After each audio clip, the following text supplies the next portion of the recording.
Morning students, आज हम आपको रस पढ़ाएंगे। रस के बारे में बताएंगे। आप सभी लोग इसे ध्यानपूर्वक सुनेंगे और समझेंगे। सबसे पहले हम रस का अर्थ क्या होता है ये हम आपको बता दें। काव्य को पढ़ने या सुनने से जो सुख की अनुभूति होती है उसे हम रस कहते हैं। अर्थात जब हम किसी काव्य को, किसी पद को पढ़ते हैं तो उससे मिलने वाला आनंद ही रस कहलाता है। इसको काव्य की आत्मा भी कहा जाता है, क्योंकि यह रस ऐसा है जो किसी भी पद में जान फूंक देता है, जिससे उसमें हमार पढ़ने की लगन बढ़ जाती है, हमें आनंद मिलने लगता है उन पदों को पढ़ने में। इसीलिए रस को काव्य की आत्मा भी कही गई है। इसके निम्नलिखित 4 अंग होते हैं। पहला अस्थाई भाव, विभाव, अनुभाव और संचारी या व्यभिचारी भाव। अब हम एक एक करके चारों के बारे में बताएंगे। सबसे पहले हम आपको अस्थाई भाव के बारे में बताना चाहते हैं। आखिरकार ये अस्थाई भाव है क्या चीज, पहले ये तो हम जान लें। तो अस्थाई भाव का अर्थ है प्रधान भाव, अर्थात वह भाव जो रस की अवस्था तक पहुंचता है तथा जो भाव हृदय में सदैव अस्थाई रूप से विद्यमान होते हैं उसी को अस्थाई भाव कहते हैं। अस्थाई भावों की संख्या 9 मानी गई थी, लेकिन बाद के आचार्यों ने 2 और रसों को जोड़ा है, जिससे इसकी संख्या 11 हो गई है। पहले तो इसकी संख्या 9 थी, लेकिन बाद के आचार्यों ने 2 और रसों को इसमें जोड़ा है, जैसे वात्सल्य और भक्ति रस। इन 2 रसों के जुड़ने से कुल रसों की संख्या 11 हो गई है। अब हम आपको कितने रस होते हैं उसको बता रहे हैं, आप ध्यानपूर्वक सुनेंगे। पहला रस है श्रृंगार रस, दूसरा रस है करुण रस, तीसरा रस है शांत रस, चौथा है रौद्र रस, पांचवा है वीर रस, छठा है हास्य रस, सातवां है भयानक रस, आठवां विभत्स रस, नौवां अद्भुत रस, 10वां वात्सल्य और 11वां है भक्ति रस। अब हम इसका अर्थ बताना चाहते हैं, आप लोग इसको सुनिए। श्रृंगार रस अर्थात वह रस जो स्त्री और पुरुष के बीच प्रेम होता है, जिस कारण प्रेम की उत्पत्ति होती है, उसे हम श्रृंगार रस कहते हैं। दूसरा करुण रस, जैसे हमारी कोई प्रिय वस्तु टूट जाती है, हमारा कोई प्रियजन हमसे बिछुड़ जाता है, तो जिस रस की उत्पत्ति होती है उसे हम करुण रस कहते हैं। अर्थात आपका कोई प्रिय वस्तु हो, गिर के टूट जाए तो आपको तो दुख होगा ही होगा, अर्थात जो दुख उत्पन्न होगा उसी को हम करुण रस कहते हैं।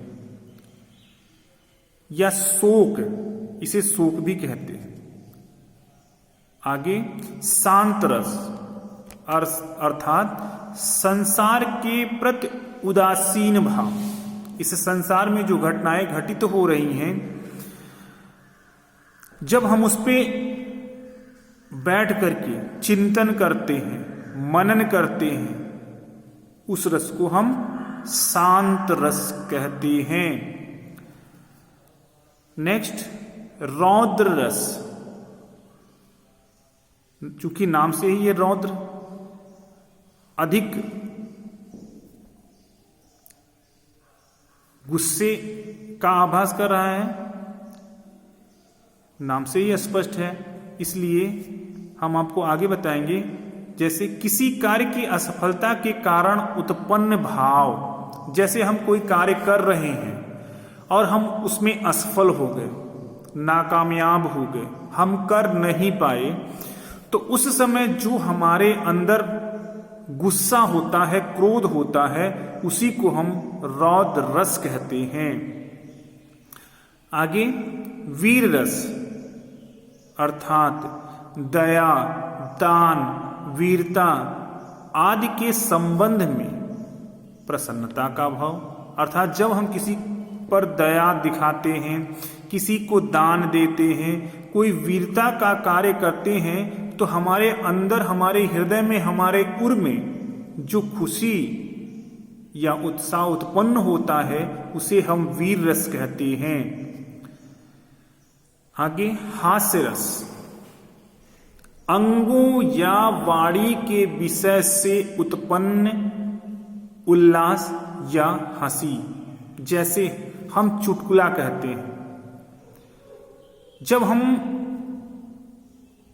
चुटकुलों के माध्यम से लोगों को संबोधित करते हैं, जब वो लोग सुनते हैं,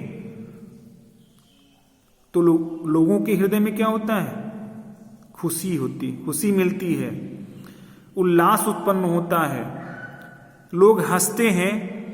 जब ऐसे रस की उत्पत्ति होती है तो हम उसे हास्य रस कहते हैं। नेक्स्ट भयानक रस। भयानक चूंकि डर से संबंधित है, भयानक आप जानते हैं, जैसे मान लीजिए रात में हम कहीं निकलते हैं तो हमारे हृदय में किसी वस्तु या जीव को देख करके जो डर उत्पन्न होता है, उसी को हम भयानक रस कहते हैं। आगे विभत्स रस। विभत्स, जैसे हम कहीं रास्ते में जा रहे हैं और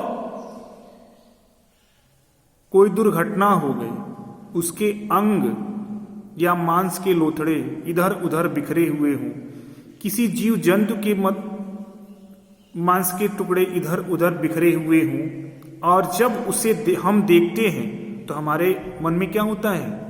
एक घृणा उत्पन्न होती है, ग्लानि उत्पन्न होती है, अर्थात हमें घिन, जब ऐसी स्थिति आती है तो हम उसे विभत्स रस कहते हैं। अगला अद्भुत रस।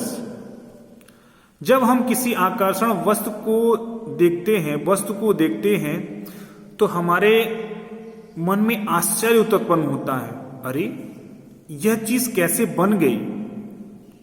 और जब ऐसी अनुभूति होती है, ऐसा हमारे हृदय में ये भाव पैदा होते हैं, तो उसे अद्भुत रस कहते हैं। आगे वात्सल्य, स्नेह, प्रेम।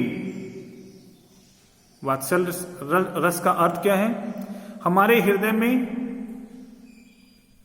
हृदय में उत्पन्न स्नेह या प्रेम को ही वात्सल्य रस कहते हैं। जैसे जब कोई माता या पिता अपने पुत्र को देखता है तो उसके हृदय में उत्पन्न होने वाला प्रेम ही वात्सल्य रस कहलाता है।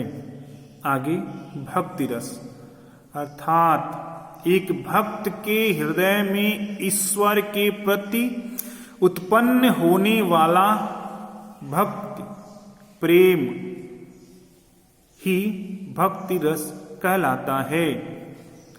प्यारे बच्चों,